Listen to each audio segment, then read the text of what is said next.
허환구의 라디오 오늘. 여러분 안녕하십니까, 허환구입니다. 통합신공항 관련 주민투표 결과가 어젯밤 늦게 나왔죠. 개표 결과 의성 비안과 군위 소보 공동 후보지가 군위 우보 단독 후보지를 이겼습니다. 군위 우보 단독 후보지 찬성률은 76%, 의성 비안 공동 후보지는 90%로 집계가 됐죠.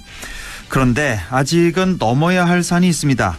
군위군에서 주민투표 결과에 불복, 오늘 오전 2시쯤 국방부에 군위군 우보면 후보지만 단독 유치 신청을 했기 때문입니다. 이렇게 되니까 행정력과 주민들의 시간을 낭비해가면서 주민투표를 왜 했나 싶기도 한데요. 통합신공항 유치 문제는 어째 점점 더 혼돈 속으로 빠져드는 기분입니다.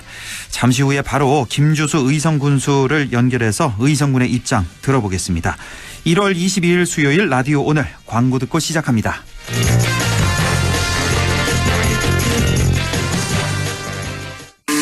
(2020년) 경자년 새해 메르세데스 벤츠가 전하는 반가운 소식.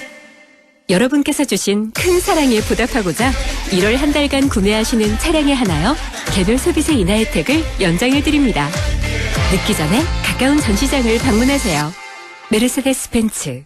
안녕하세요, 가수 이선입니다. 70년 변함없는 칠성사이다처럼 올해도 청량한 한 해 되시길 바래요. 칠성사이다, 정남이 맛 칠성사이다, 언제나 칠성사이다.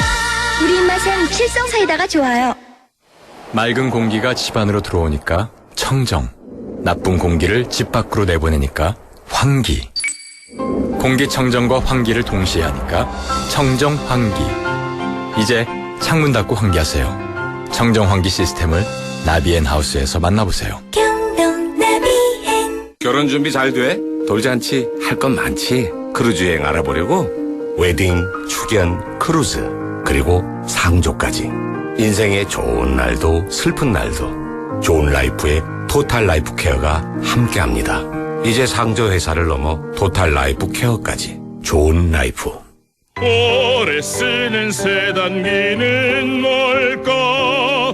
오래 쓰는 코팅기는 뭘까? 45년 사무기기 전문가니까 오래 쓰는 사무기기 카피어랜드랍니다.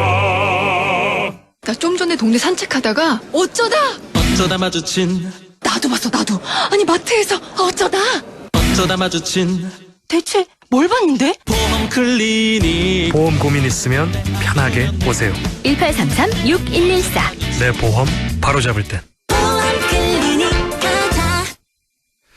네, 통합신공항 유치 관련해서 특별 인터뷰 잠깐 해보겠습니다. 지금 김주수 의성군수 전화 연결돼 있습니다. 군수님 안녕하십니까? 네, 안녕하십니까? 네, 그동안 애 많이 쓰셨고요. 우선 축하의 말씀드립니다. 네, 감사합니다. 예, 자, 대구 군공항 이전 문제 꽤 오랫동안 속도를 내지 못하던 문제였는데, 자, 우선 선정된 소감 좀 짧게 한 말씀 좀 들어볼게요. 네, 우리 의성 군민 모두에게 감사의 말씀을 드립니다. 우리 투표일 날 추운데도 불구하고 국민 모두가 이렇게 투표에 참석해 주시고요. 또 이렇게 압도적으로 찬성해 주셔서 통합신공항이 이렇게 의성으로 유치될 수 있어서 감사의 말씀을 드리고요. 네. 우리 국민 모두 하나 된 그런 경사라고 생각합니다. 네. 자, 이렇게 오랜 기간을 거쳐서 또 주민 투표를 통해서 이전지가 의성 비안 군위 소보로 결정이 됐는데요. 앞으로 그 추진 계획도 좀 설명해 주실까요? 네, 이제 이 주민 투표가 끝났기 때문에 저희들도 오늘 오전에 이제 비안하고 소보 유치 신청을 했습니다. 했기 때문에 이제 국방부에서는 이제 그 이전 부지 선정 위원회를 개최해서 이전 부지를 이제 확정하게 되겠습니다.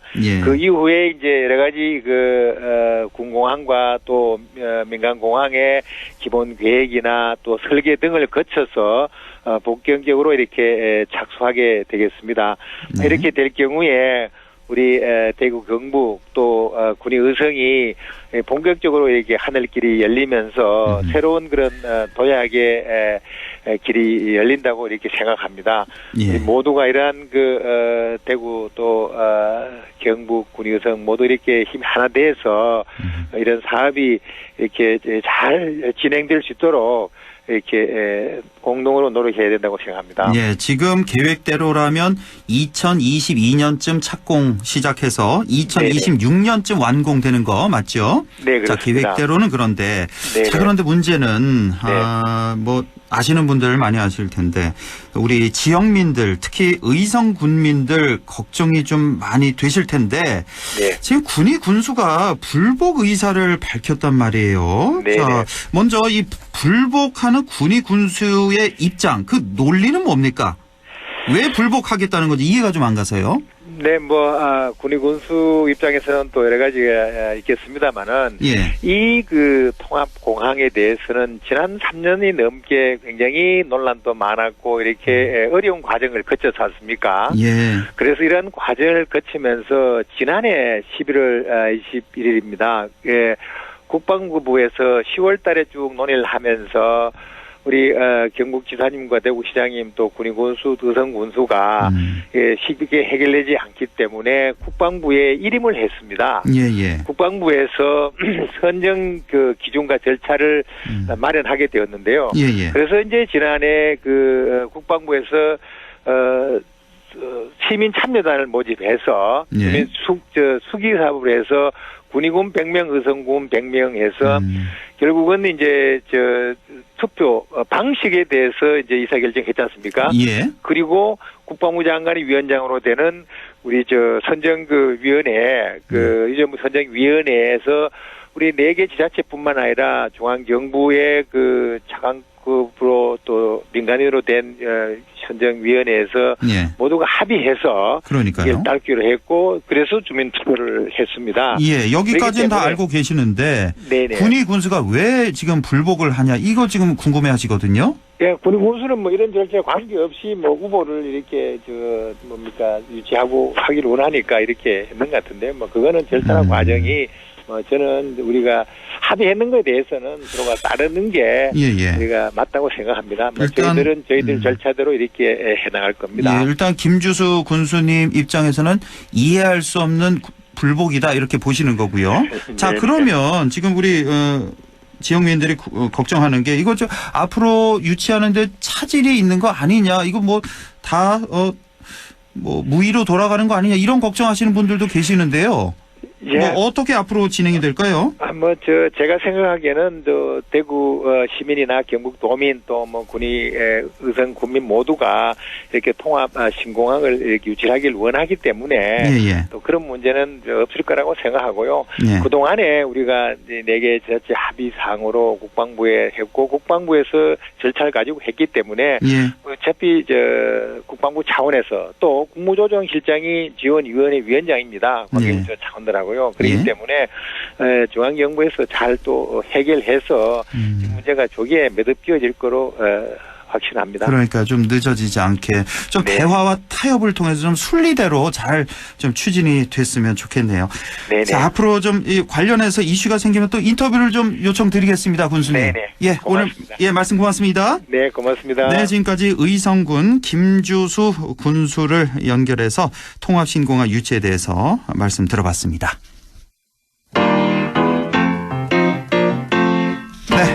조용찬의 경제 이야기 시작하죠. 중국 후베이성 우한에서 신종 코로나 바이러스로 인해 조금 전까지 9번째 사망자가 나왔네요. 여기다가 의료진까지 감염되면서 지금 글로벌 증시가 동반 하락하고 환율도 크게 요동치는 우한 폐렴 공포가 확산되고 있습니다. 관련된 소식 알아보겠습니다. 미중산업경제연구소 조용찬 소장입니다. 소장님 안녕하십니까? 예, 안녕하십니까? 네, 우리 소장님이 원고 준비하실 때만 해도 사망자가 4명이었는데 그새 몇 시간 만에 9번째 사망자가 나왔네요.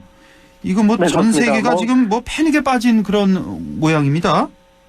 네, 처음에 세계가 패닉에 빠진 주요 원인 중에 하나가 치료하던 의료진 15명이 전염병에 확산이 되는 이런 3단계까지 들어갔는데요. 예. 보통 1단계는 동물에서 인간으로 전이되는 경우고요. 2단계는 사람 간의 전염입니다. 3단계는 치료하던 의료진까지 전염병이 확산되는 건데요.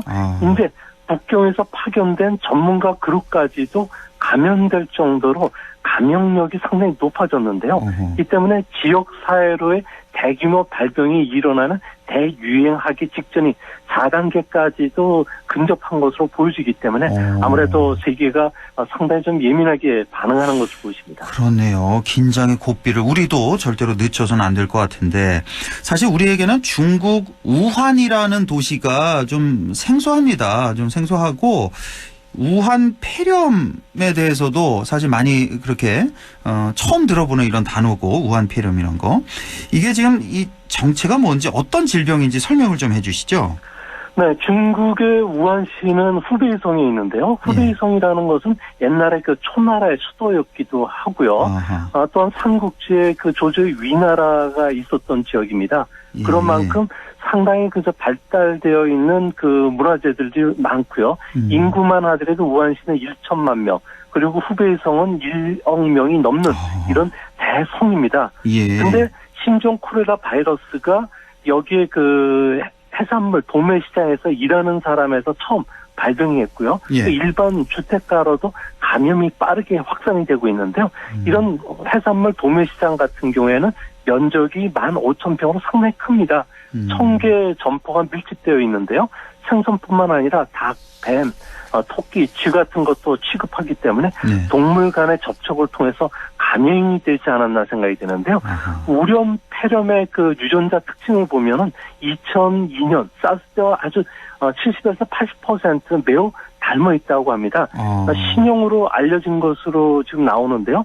단백질이 몇 개인지 병원성 유무를 알려주는 유전자 정보가 전혀 없기 때문에 최악의 경우에는 바이러스가 변이돼서 사스 때보다도 더 사람간 전염이 확산될 가능성도 항상 내포되어 있습니다.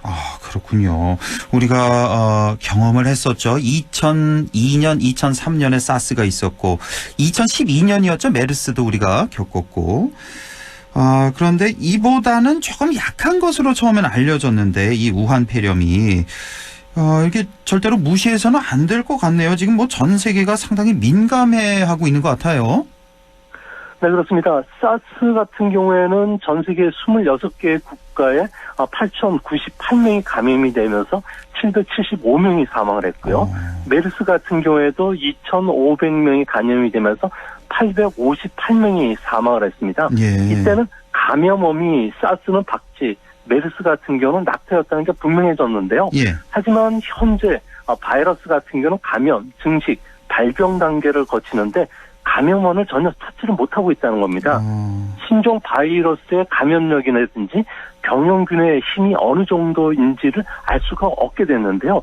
인간이라든지 인체 감염이 반복되는 병원성이 태나 장기로 증식돼서 걸리는 속도는 물론이고 다른 병원체와 혼합 그리고 복합 감염이 되는 증중화 단계로 들어가는 이런 확산 범위도 전혀 알 수가 없기 때문에 현재로서는 바라만 봐야 되는 답답한 입장이라고 합니다. 그렇네요.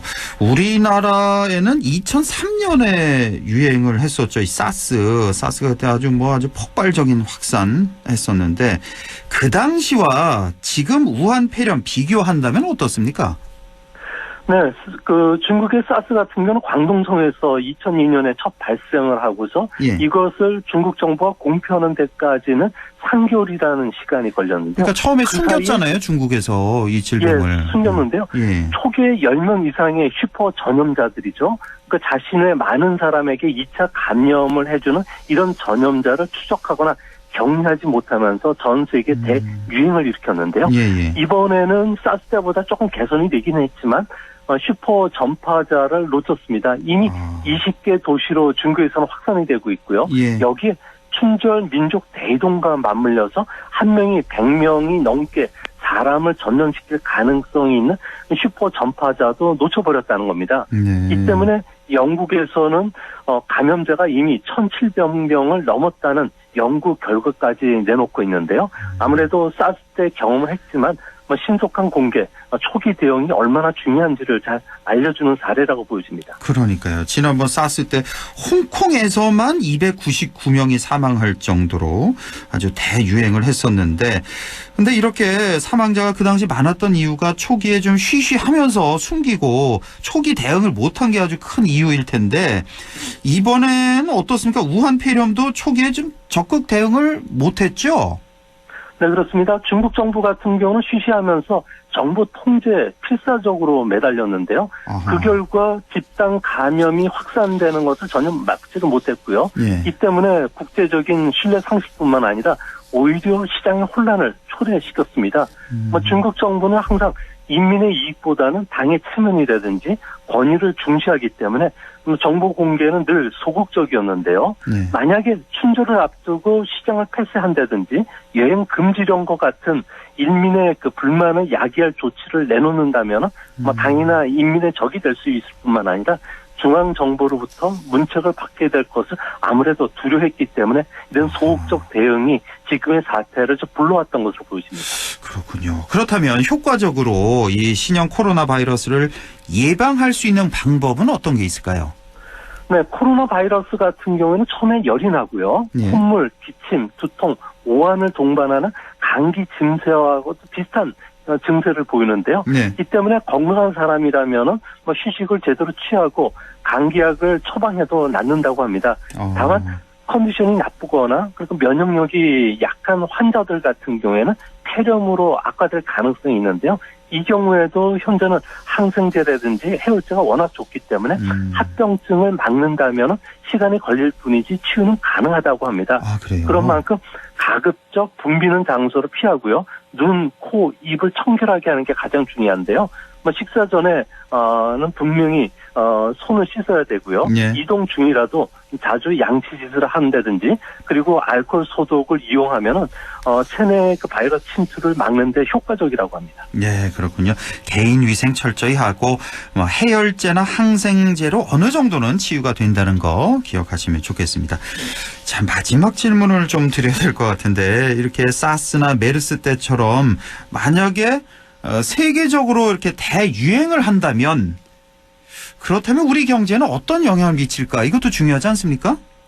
네, 국내에서 사람간 감염이 확인되면은 당장 학교 폐쇄뿐만 아니라 회사나 공장 같은 경우에도 임시 휴업에 들어가는데요. 네. 이렇게 되면은 생산 활동이 크게 위축이 될 수밖에 없습니다. 네. 이로 인해서 검역 강화도 되고요. 여행 자제령까지 내려진다면은 관광, 항공, 카지노, 호텔 같은 경우에는 직접적인 타격을 받게 되고요. 네. 만약 과거 사스 때처럼 대유행이 일어났을 경우에 경제적 손실 규모를 따지자면 한국 GDP의 3에서 6% 정도로 상당히 큰 영향을 끼치는데요. 예. 반면에 반사 이익을 보는 기업도 많아지게 됩니다. 항균 마스크를 생산하는 기업이든지 소독 제품 그리고 혼밥 이용이 늘어나면서 즉석식품이나 냉동식품의 매출이 늘어나게 되고요. 예. 또한 자가용 이용이 늘어나기 때문에 앞으로 5G 보급과 관련된 특수도 일어날 수 있고요. 또 신차 판매도 크게 늘어나는 이런 반사 이익도 많이 생길 것으로 보여집니다. 네, 오늘은 여기까지 듣겠습니다. 미중산업경제연구소 조용찬 소장과 함께했습니다. 고맙습니다. 네, 감사합니다. 네, 라디오 오늘 잠시 후 2부에서 뵙겠습니다.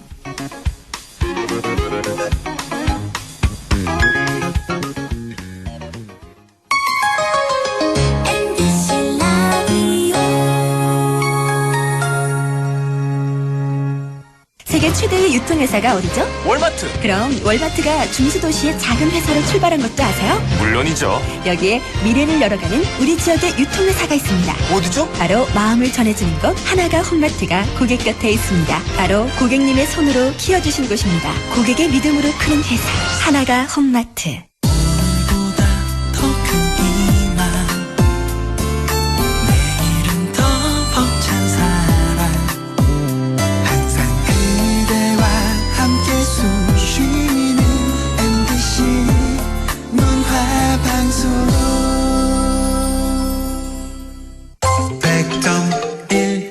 라디오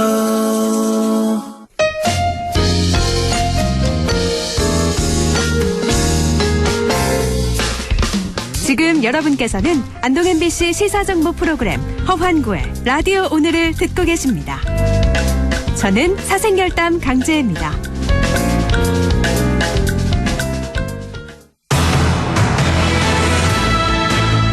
네, 6시 25분 10초 지나고 있습니다. 이슈 오늘 시작하죠.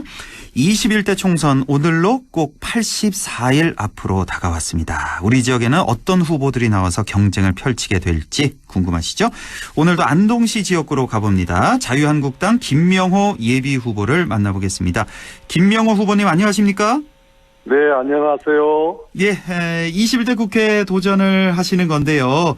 자, 본격적인 얘기 앞서서 20대 국회 평가부터 좀 잠시 해보죠. 우리 김명호 후보님, 지난 20대 국회 어떻게 평가하시겠습니까?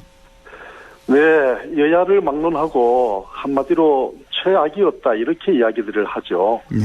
뭐 저 개인적인 생각도 그렇습니다만은 우리 국민들이 그렇게 평가하는 것 같습니다. 여당은 좀 난폭해 보였고 야당은 무능해 보였다는 것이 중론인 것 같습니다. 한 조사에 따르면은 그 국민들은 20대 국회 의정 활동에 대해서 낙제점 18.6점을 줬더라고요. 동물국회, 식물국회라는 말이 늘 수식어처럼 따라다녔습니다. 아마 언제나 늘 그랬듯이 이번 총선에서도 분명 국민들께서 준엄하게 심판할 것이라 그렇게 봅니다. 네, 여당은 난폭했고 야당은 무능했다. 동물국회, 식물국회의 모습을 다 보여줬다. 이런 말씀이시고 현 정부에 대한 평가도 좀 잠깐 해주신다면요. 네, 뭐 아직 임기 이제 반환점을 돌았습니다만 문재인 정부의 이 나라와 지역에는 그 총체적으로 위기가 가중되어 왔다. 이것이 또 중론입니다. 그분들이 전매 특허처럼 자랑했던 정의와 공정의 가치도 실종되었고요. 그리고 오늘날 우리 사회는 이 어느 곳 하나 성한데가 없을 만큼 온통 피멍과 상처로 얼룩져 있다 해도 과언이 아닙니다. 특히 이 제4차 산업혁명 시대, 2020년 인공지능 시대로 이 문명의 대전환기에 접어들었지만 나라와 지역의 사회 경제적 여건은 침체와 불확실성으로 뒤덮여 있다는 것이죠. 네. 국민이 정부를 걱정하는 수준이니 이 역시 낙서점이 아닐까 이렇게 생각을 합니다. 예, 알겠습니다. 자, 이제 본론으로 들어가서요. 네. 이번 총선에 나가기로 결심하게 된 배경, 그 출마의 변 좀 듣고 싶습니다. 예, 나라 안팎이 대단히 어지럽습니다. 북한 체제의 변화 가능성, 남북한 관계에 대한 적실한 정책은 실종된 상태고요. 미국, 일본, 중국, 러시아 등 주변 강국과의 관계 또한 믿었지가 않습니다. 정부가 WTO 농업 부문의 개도국 지위를 포기함으로써 그 우리 농업에게 가중될 걱정과 고통에 대한 적실한 대책도 수립되지 않았습니다. 새로운 성장 동력을 찾지 못해서 지역의 젊은이들은 수도권으로 급속히 빨려들고 있고요. 네. 도심 공동화는 급진전돼서 길거리마다 임대라고 나붙은 빈 점포가 줄을 잇고 있습니다. 자영업자들의 시름은 깊어가고 국민들의 한숨 소리는 날이 갈수록 높아지는데도 정치권의 현실은 답답하기만 하다는 거죠. 네. 하루빨리 양극단으로 분열된 국론을 통합하고 성장 동력을 잃고 소멸 위기로 치닫는 우리 지역을 살려내야 할 책무를 절감했던 것입니다. 예, 분열된 국론을 통합하고 지역을 살려내겠다. 출마의 변이신데 지금 안동 지역에 나올 자유한국당 후보들이 적지가 않습니다. 현역 국회의원도 있고요. 또 어제 인터뷰했었던 권택기 전 의원도 출사표를 던진 상황인데 네. 자, 누가 최종 자유한국당의 후보가 될까요? 예, 두 분 다 아주 훌륭한 분들입니다. 김광림 국회의원님께서는 12년간 10조 원 이상의 국비 예산을 확보하셨고 안동의 지도를 바꾸어 놓으셨다 이렇게 평가를 받죠. 예. 권택기 우리 후보님도 이명박 대통령 정부를 탄생시킨 주역이었고 기획력이 뛰어난 분이죠. 저는 제 자신이 결코 그분들보다 더 훌륭하다 이렇게 생각하지는 않습니다. 다만 뜻있는 안동 시민들이 이제부터는 김명호 같은 이력의 소유자가 지역을 대표하고 시민을 대변하는 시대라고 입을 모으고 있다는 사실입니다. 네. 모든 것이 수도권으로 집중돼서 이른바 서울공화국이 된 상황에서 지역의 대표까지도 서울에서 활동하다가 내려온 분들이 맡는다는 것은 온당치 않다는 겁니다. 네. 지역에서 오랜 시간 시민들과 함께 호흡하고 지방의원직을 수행하면서 충분히 검증받고 지역의 실정과 지역민들의 마음을 꿰뚫어 볼 수 있는 제 김명호 같은 사람이 책임자가 아닌가 이렇게 뜻을 모아주고 계시다고 저는 믿습니다. 네, 김광림 의원이나 권택기 의원에 비해서 본인 스스로 더 훌륭하다고는 생각하지 않는다. 이렇게 뭐 겸손하게 말씀을 해주셨는데 하지만 지역의 실정과 지역민들의 마음을 꿰뚫는 그런 지역 정치인이라는 거 이 장점을 호소를 해주셨는데 자 그리고 또 김명호 후보님만의 장점을 꼽으라고 한다면 덧붙여서 어떤 점을 말씀하고 싶으신가요? 네, 제가 방금 말씀드린 것처럼 go to the people입니다. 다시 말하면 시민 속으로 네. 늘 시민 속을 지향했던 삶을 살았다는 것입니다. 예. 제가 그 젊은 날 서울에서 14년, 모스크바에서 6년, 20년을 정치학을 공부해서 박사학위를 2개를 받았지만 그건 아무 의미가 없다고 저는 생각합니다. 저는 바로 안동으로 돌아왔고 예. 시민들 속으로 뛰어들었습니다. 지난 20년 동안 저는 오직 시민을 통하여 시민과 함께 그리고 시민 안에서 우리 삶을 개선하려고 노력을 했고요. 예. 그것을 인정받아서 도의원을 3번 하게 됐습니다. 이제 국회로 가서 나라와 지역을 위해 더 큰 정치를 하라는 소임을 받았다. 저는 이렇게 믿습니다. 예. 이번 총선은 위로부터의 변화가 아니라 아래로부터의 변화를 시민들께서 이루어 주시리라 저는 그렇게 확신합니다. 네, 20년 동안 정치를 공부하셨고 또 20년 동안은 지역 정치에 매진하셨다. 아래로부터의 변화를 하겠다 이런 말씀이시고 지금 네. 안동 지역의 현안 상당히 많습니다. 그중에서 네. 가장 시급한 현안은 무엇이라고 생각하십니까? 네, 수많은 문제들이 산적해 있지만 역시 그 가장 기초적이고 심각한 문제는 인구가 감소하고 있다는 것입니다. 예.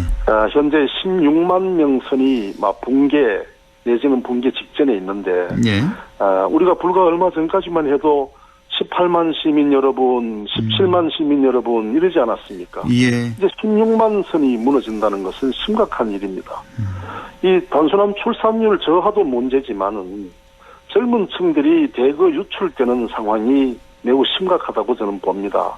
이것은 곧바로 이제 일자리 문제와 직결되는 것이고 그 일자리라는 것은 바로 성장 동력이 없다는 데에서 비롯되는 것이겠죠. 예. 더구나 이제 도청 신도시에 공동주택단지가 대거 들어오면서 약 1만 명 정도가 예천 지역으로 이주해버렸습니다. 그렇죠. 예. 그러니 안동 원도심은 급격하게 지금 붕괴되고 있다는 것입니다. 예. 인구 문제 가장 시급한 현안이라는 말씀. 네. 여기에다 또 도청 신도시 또 여러 가지 과제도 있고 정치를 계속 하실 테니까 앞으로도 이에 대해서 좀 면밀한 대책을 좀 세우셔야 될 것 같고요. 네. 지금 김명호 후보님께서 준비하고 계신 공약들 많이 있으실 텐데요. 네. 다는 뭐 소개하기 시간이 안 될 테고 주요 공약 몇 가지만 좀 말씀해 주시죠. 네, 우선은 제가 안동지방법원과 지방검찰청을 유치하겠다는 겁니다. 네. 도의원 시절에 제가 논리를 개발해서 수차례 본회의장에서 주창을 했는데 예. 이것이 그 국회에서 법률을 개정해야 되는 문제여서 난항을 거듭했는데 예. 지금은 의원직을 상실했습니다마는 그 이완영 의원이 지난번에 개정안을 발의를 했다가 지금 이렇게 흐지부지 되고 있는 상황입니다. 예. 제가 국회에 들어가면 맨 먼저 이 법률 개정안을 대표 발의해서 우리 강남동의 대규모 법조타운으로 발전될 수 있도록 하겠다는 것이고요. 예. 둘째로는 그 대구 지하철을 안동까지 연장시키겠다는 겁니다. 얼핏 들으면 황당하게 들리는데 예. 어젯밤 주민투표 결과 신공항이 의성 비안과 군위 소보에 걸쳐서 이전하게 되었습니다. 예. 2026년 정도에 개항한다는 거 아닙니까? 예. 그러면 당연히 신공항이 오면은 대구에서 신공항까지 지하철이 연결이 돼야 됩니다. 그리고 남안동 IC에서 비안까지는 약 20분 정도 걸리는데 공항이 이전되면 대구 지하철이 연장되면서 바로 이 도청 소재지인 안동까지 연결하는 것은 저는 지극히 온당하다고 생각합니다. 그리고 세 번째로는 우리 농민기본소득제를 전면적으로 실시할 수 있도록 기본소득에 대한 사회적 합의를 도출해서 제도화하겠다는 것이고요. 농민 기본소득제요. 지금 봉화하고 청송이 실시 중이죠? 네. 예, 여기에 이제 덧붙여서 안동도 실시하겠다 이런 말씀이시고요? 네, 안동뿐 아니라 우리나라 전체에서 이렇게 가야 된다. 저는 그렇게 생각을 합니다. 예. 예. 그리고 다음으로는 제가 가장 가슴이 아팠던 것이 강남동에 있는 중학교가 신설되지 않아서 거기에 많은 젊은 엄마 아빠들이 신도시로 이주했습니다. 그동안에 김명호 후보님이 강남중학교 신설하려고 노력을 좀 많이 하셨죠? 네, 수차례 도정 질문도 하고 많이 했습니다마는 현행 국토교통부 령과 도시군 계획시설의 결정 구조 및 실천 설치 기준에 관한 규칙이라는 게 있는데 이 규칙에 따르면은 중학교를 신설하려면 적어도 6천 내지 9천 세대 규모가 돼야 된다는 거예요. 6천에서 9천 세대 규모가 돼야 중학교를 설치를 할 수가 있는데 지금 강남동은 그렇게 안 되죠. 따라가는 거죠. 예. 그러니까 이런 기준은 수도권 논리입니다. 비수도권 이 지방의 도 단위에서 이런 조건을 들이댄다면은 이거는 지역을 소멸시키겠다는 거나 마찬가지거든요. 그래서 저는 이 수도권 광역자치단체와 비수도권 도에 획일적으로 적용하고 있는 불합리한 법률과 규칙을 개정해서라도 꼭 강남중학교를 세우겠다. 이것이 제 계획입니다. 예, 이렇게 해서 4가지 공약을 말씀해 주셨는데 좀 간추려 보자면 첫 번째 안동지방법원과 지방검찰청을 유치하겠다. 강남동에. 둘째로 대구 지하철을 안동까지 연장시키겠다. 세 번째 농민기본소득제를 전면 실시하겠다. 마지막으로 강남중학교를 신설하겠다. 이렇게 공약을 세우셨고 조금 전에 잠깐 말씀해 주셨는데 지금 도청 유치 이후에 오히려 안동 지역 인구가 줄었다면서 불만스러운 그런 목소리가 지금 많이 나오고 있습니다. 도청 유치가 안동 지역 발전에 기여하려면 어떤 변화가 필요할까요? 네, 여러 가지 시각이 존재하고 또 방안들이 제기되고 있습니다만은 저는 가장 기본적으로 이 목표 인구 설정이 잘못됐다고 생각을 합니다. 인구 목표가 잘못됐다. 지금 현재 안동 인구가 16만이고 예천이 고작 5만인데 그 경계선상에다가 10만 신도시를 만든다는 것은 이거는 수도권에서나 가능한 이야기입니다. 다시 말하면은 지방에서 빨아들인 인구를 분산할 데가 없어서 수도권에다가 만드는 신도시는 가능하지만 지방의 인구도 지금 부족한 상태에서 그 경계선에다가 10만 신도시를 만든다는 것은 이건 얼토당토 않는 이야기다. 저는 그렇게 봅니다. 그래서 지난번 11월 달에 제가 도의원 생활 마지막으로 도정 질문을 했을 때 이 문제를 구체적으로 언급을 했는데 신도시 목표 인구를 현실에 맞게 조정해가지고 그 신도시와 안동 예천의 원도심이 조화롭게 상생할 수 있는 그런 어떤 틀을 만들어야 됩니다.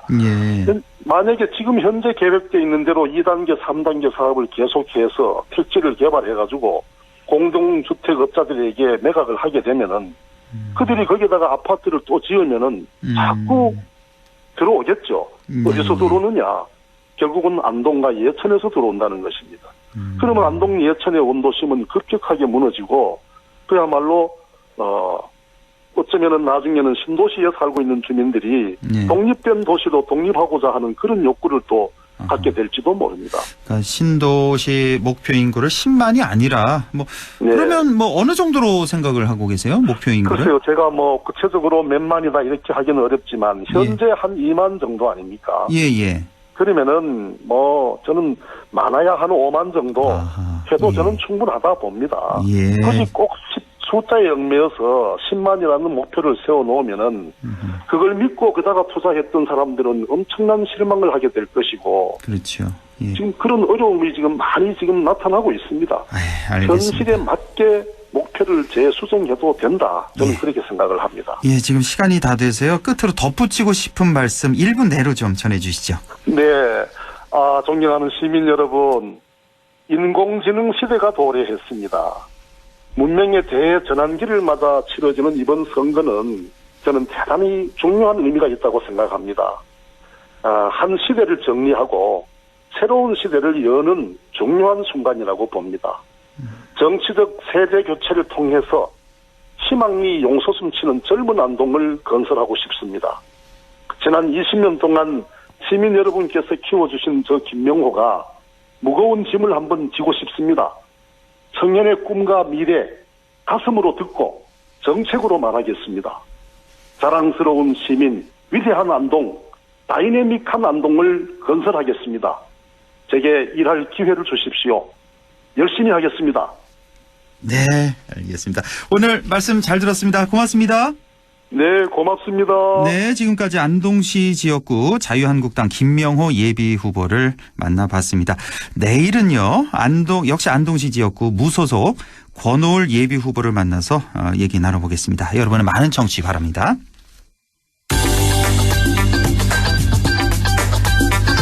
네, 조진의 부동산 매거진 바로 이어가죠. 12.16 부동산 정책 발표 이후 시장 상황 오늘도 알아보겠습니다. LNS 자산운용 조진희 이사와 함께합니다. 이사님 안녕하십니까? 네, 안녕하십니까? 예, 자 최근에 부동산 시장 상황 전체적으로 어떻습니까? 좀 변화가 있습니까? 지방 시장은 너무 뜨겁고 네. 서울 시장은 좀 멈춰 있는 듯한 그런 느낌이라고 보시면 될 것 같습니다. 지방 시장이 뜨겁다고요? 여기 아주 차가운데요, 이쪽은. 지방 대도시. 예, 광역시들이 좀 많이 뜨겁습니다. 네. 풍선 효과가 나타나고 있군요. 그렇습니다. 예. 자, 올해부터 바뀌는 부동산 규제 말씀을 해주셨던 걸로 기억이 나는데 최근에 부동산 시장에서 좀 혼돈이 좀 있나 봐요.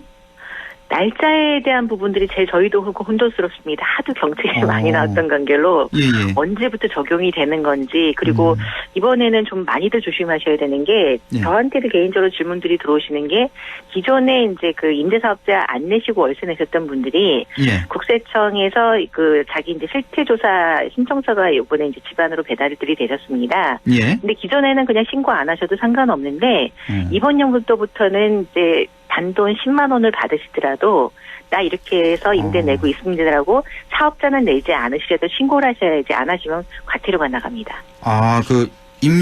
주택을 임대 사업하시는 분들. 네. 그러니까 1년에 100만 원을 벌어도 신고를 다 해야 되는 거예요. 예, 임대 수입이 있으면 무조건. 예. 그러니까 2019년부터 이제 임대소득 2천만 원 이하에 대한 비과세 혜택이 없어지면서 그분들이 이제 올해 5월부터 종합소득과세 대상자가 되십니다. 실질적으로 내가 세금을 낼 신고가 없다고 하더라도 아마 집으로 다들 배달이 오셨을 텐데요. 근데 내가 한 달에 10만 원을 벌든 5만 원을 벌든 내가 이거 이제 받고 있다라고 그 해당 지자체 주택가나 이런 데다가 사실 실태조사 신고는 하셔야 됩니다. 그렇군요. 그 사업자는 안 내신다 하더라도. 이거는 서울에 계시는 뿐만이 아니라 다 전국 모두 다 해당되는 거죠? 예, 그렇습니다. 예, 알겠습니다. 자, 올해 또 이제 바뀐 정책 보니까 매매 계약할 때 예전에 그냥 매매 거래 신고만 하면 되지 않았습니까? 예, 맞습니다. 그런데 올해부터는 좀 제출해야 될 서류들이 많다고요? 예, 이제 올 실행 기간이 좀 남아있기는 한데, 올 이제 3월 지나고 나서 4월부터 준비를 하셔야 되는 게, 현실적으로 이제 대출이 막히면서 현금을 본인들이 이제 내서 집을 산다. 라고 해서 이제 매매계약서 항목란에, 물론 이제 9억 초과분에 대해서는 하고, 나머지 지방에서는 해당되지 않지 않느냐라고 하는데, 실질적으로 저희가 봤을 때 투기과열지구는 3억 이상 주택 구입 조건에 대해서부터 시작이 됩니다. 조정지역도 마찬가지고, 그리고 이제 지방 비규제 지역 같은 경우는 6억 이상에 대한 주택을 이제 하신다라는 걸 반드시 아셔야 되고요. 예전에는 저희가 한 60일 정도 신고 기간이 있었다고 한다면 이제 30일 이내로 바뀌었고, 이번부터는 무조건 과태료가 이제 500만 원 정도 부과가 됩니다. 예전에는 그냥 지자체에서 이거 집 사셨는데 자료 소명하세요라고 하셨을 때 제출을 하셔야 되는 서류였다고 한다면 이번에는 반드시 이제 제출을 하셔야 되는 서류로 바뀌었습니다. 아, 그러니까 요즘 하도 9억이 기준점이 돼서 이것도 뭐 9억 이상 주택에 대해서만 제출해야 되는 거 아니냐. 네네. 했는데 그게 아니군요. 그러니까 우리 경북 지역 같은 경우는 이제 비규제 지역이니까 6억 원 이상 주택인 경우에는 신고를 해야 된다. 예, 그렇습니다. 거죠. 제출해야 될 서류들도 많이 있다. 이런 말씀이시죠? 예, 맞습니다. 그 증빙 서류가 한 15종이나 된다고 하던데 이게 왜 이렇게 많아요? 원래는 이제 저희가 부동산 매매 계약을 하면 예를 들어서 내가 1억은 그 직장을 15년 다녀서 했던 금액이다 이렇게 이제 항목을 기술하면 됐었던 건데 그럼 이제 이번에는 그 직장을 15년 다녔다라는 거를 갖다가 이제 그 재직증명서, 경력증명서를 띄워서 제출을 하셔야 되다 보니까 그런 서류에 실질적으로 이제 이번에도 좀 말이 많은 것 중에 하나가 부모로부터 이제 용돈으로 받아서 생활비를 썼던 사람들이 그러니까 이제 말 그대로 나는 10년 동안 엄마 밑에 살았기 때문에 내 월급을 고스란히 모았어요라고 하는 것들을 과연 증여를 할 것인가 말 것인가에 대한 세금 이슈가 가장 큽니다. 그러다 보니까 이제 실질적으로 연봉을 3천만 원씩 받아서 나는 그대로 고스란히 다 저금을 했다. 그러면 과연 이 생활비를 준 것이 현금 증여가 아니냐는 이제 이슈가 있는데 어찌됐건 간에 그런 이제 내가 현금 지불했는지 대출로 받은 건지 아니면 보유하고 있는 주식이 낀 건지 아니면 상속받은 토지가 된 건지 각각의 항목별로 다 제출을 하셔야 되는 거고 또 부모로부터 증여를 받았다면 증여 시점에서의 그 관련된 서류들도 다 제출을 해주셔야 됩니다. 그런 것들에서 예금 잔액 증명서, 주식 거래 내역서 이런 것들이 되다 보니까 종류가 굉장히 많아진 거죠. 그러니까 그 소득 증명을 굉장히 좀 깐깐하게 보겠다 그런 얘기인 것 같고요. 증여도 좀 확실히 좀 체크하겠다 이런 말씀이신 것 같고.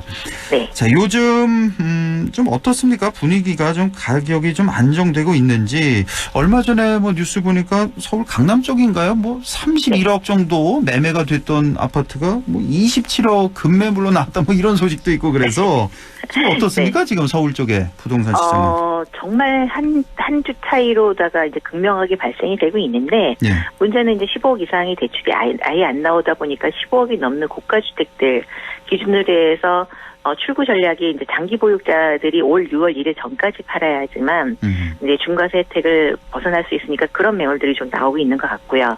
그리고 말씀하신 해당 지역 같은 경우는 제가 지난번에도 한번 살짝 말씀드렸던 대전 수요가 없어진다. 그게 무슨 뜻이냐면 대치동에 강북에 집을 갖고 있으면서 전세를 했던 분들이 이번에 이제 전세자금 대출이 안 나오다 보니까 그 갭 투자를 하셨던 분들 대상으로 해서 이제 급매도들이 좀 나오고 있는 것 같습니다. 아, 그렇군요. 앞으로 좀 예상을 어떻게 하십니까? 좀 집값이 좀 안정화될까요? 이렇게 만약에 간다면? 일단 정부의 정책은 너무 많이 오른 그 가격을 현실화시키는 가격까지 떨어질 때까지 계속 규제를 하겠다라고 하다 보니까 아무래도 이제 그렇게 계속 급상승하던 서울 집값은 좀 일부 안정화가 이제 조정을 하게 될 것 같고 문제는 그 로또 청약이나 이렇게 당첨되신 분들이 그 과세되는 과세 기준보다는 기대 수익이 아직 더 크고 유동자금이 시중에 더 많다라고 보니까 가격을 더 급매도를 하면서 팔겠다라는 시장 반응은 없는 것 같습니다. 그러다 보니까 아무래도 이번에 이제 추가 대책이 나올 것들에 대한 그 민감도가 가장 크고 그래서 이제 지금 9억이라는 그 고가주택에 대한 기준을 어떻게 정하느냐에 따른 것들이 지금 가장 관심사가 높아지고 있고요. 추가적으로 대통령께서 나와서 기자간담회 때 얘기하신 것처럼 대출 규제가 이제 전세자금 대출을 좀 더 세분화해서 규제한다라는 것이 아무래도 어떤 내용이 나오느냐에 따라서 가격 하락 요인이 발생되지 않겠느냐 그렇게 보고 있습니다. 아, 그것도 참 여쭤보고 싶었어요. 그 전세자금 대출 있잖아요. 그러니까 내가 만약에 9억 원 이상의 집을 소유하고 있으면 전세자금 대출을 아예 못하게 한다는 거 아니에요, 지금? 그렇습니다. 그게 지금 실시되고 있죠, 20일부터인가? 그것도 좀 어떻습니까? 집값 잡는데 지금 효과가 있을까요, 실질적으로? 아무래도 이제 전세갭 투자, 그러니까 이번에 이제 대출 규제를 하다 보니까 그럼 내가 전세 금액을 더 올려서 내 집을 이제 포기하지 않고 하기에 따라서 지금 최근 들어 전세 가격이 많이 오르지 않았습니까? 그럼 단순 계산으로 했었을 때 내가 세입자한테 그 전세 자금을 받아서 딴 집에 전세 살고 있는 집주인이 자기 전세금을 이제 회수해야 되는 시점이 됐으니까 갭 투자를 여러 개를 하고 계신 분들은 어쩔 수 없이 매도를 하거나 아니면 추가 자금을 자기가 만들어서 집을 살아야 되는 상황이 발생된 것들 그런 시장 상황에서의 영향은 좀 있는 것 같습니다. 예, 이 전세 자금 대출을 강화한 거 이 정책은 꽤 효과를 보고 있다 이렇게 볼 수가 있겠군요. 예, 그렇습니다. 예. 자, 오늘 말씀 여기까지만 듣겠습니다. 지금까지 LNS 자산운용 조진희 이사와 함께했습니다. 이사님 고맙습니다. 예, 감사합니다.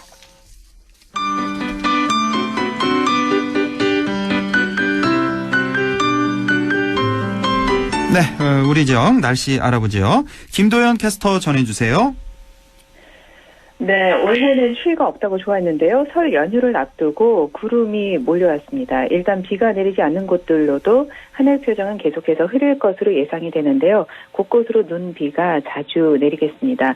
연휴 날씨를 미리 보시면 일단 큰 추위는 없을 텐데요.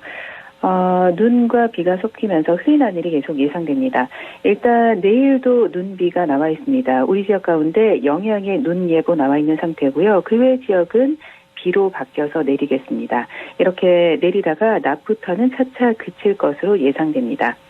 이로 인해서 가시거리도 짧고 길도 미끄러울 것으로 예상되는데요. 평소에도 비가 조금이라도 내리는 날에는 훨씬 더 길이 막히게 되는데요. 이번 연휴도 교통체증이 우려됩니다. 오가는 길 조심히 또 안전하게 이동하셔야 되겠습니다. 내일과 모레 걸쳐 우리 지역에는 비가 5에서 40mm 정도 내릴 것으로 예상이 되고요. 그리고 기온이 낮아서 눈으로 온다면 1에서 5cm의 눈이 내려서 쌓이는 곳이 있겠습니다. 연휴 마지막 날인 월요일에도 전국적으로 눈비 예보가 나와 있는 상태입니다. 연휴 끝나고 난 다음 주는 내내 비 소식이 길게 이어질 것으로 예상되는데요. 계속해서 기상정보 잘 살펴주셔야 되겠습니다. 그리고 현재 다른 곳은 대기질이 괜찮은데 영주가 대기질 농도가 높게 나와 있습니다. 89 마이크로그램으로 나쁨 상태로 나와 있고요. 그 외 지역은 대기질 괜찮습니다. 내일도 대기 확산이 원활해지면서 대기 상황, 공기 상황 양호하겠습니다. 내일 기온은 안동, 영주, 봉화, 영양, 청송, 예천이 아침이 3도, 한낮에 10도까지 오르겠고요. 의성이 아침이 4도, 한낮에 11도까지 오르겠습니다. 그리고 문경, 상주, 영주, 봉화는 아침이 2도, 한낮에는 11도 분포 예상됩니다. 행사 소식이 있습니다. 안동에서는 전통문화 콘텐츠 박물관 특별기획 전시회가 펼쳐집니다. 1월 31일까지 전통문화 콘텐츠 박물관 내 기획 전시실에서 만나볼 수 있고요. 안동의 전통적인 집과 더불어 그 속에 담긴 생활 문화의 변천사를 한눈에 보고 느낄 수 있는 전시회가 준비되어 있습니다. 그리고 영주에서는 2020년 소백산 귀농 드림타운 교육생을 모집합니다. 모집 대상은 현재 농어촌 이외 다른 지역 1년 이상 거주자고요. 50세대를 모집합니다. 신청은 방문 접수이고 문의 전화는 지역번호 054-639국에 7321번입니다. 영양 현재 기온은 어제 이 시간보다 5도 높은 3도, 체감온도도 3도, 습도는 56%입니다. 날씨와 행사였습니다.